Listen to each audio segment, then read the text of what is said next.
Bojim se da vi ne možete unutra. Bojim se da se zajebao. Javi se, idiote, zašto ti služi telefon? Vama je ulaz zabranjen. Misliš, a? Da.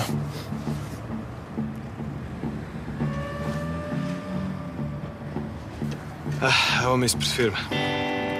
Evo ti ovi tvoji iz obezbeđenja, pa im reci.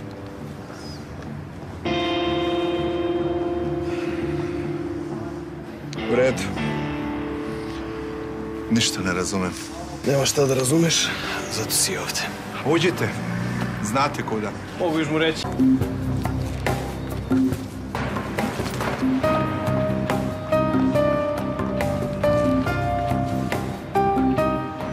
Ne možete da uđete ako niste najavljeni. Pa naravno da sam najavljena.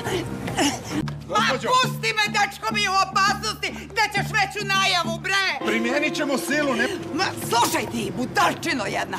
Kakva gospođa? Ja sam gospođica, vređaj ti svoju babu, znaš? Gospođice! E, tako je već bolje. Ajde, miči mi se s puta.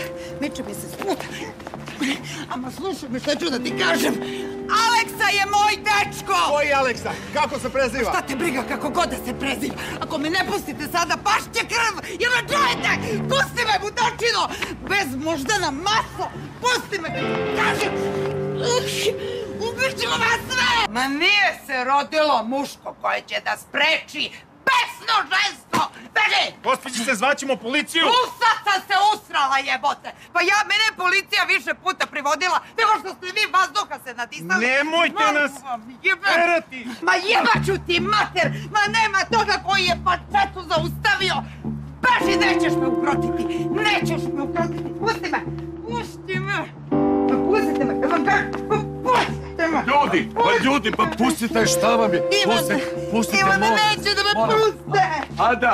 Ada, kaži da nas puste unutra, Pa molim. pustite ih!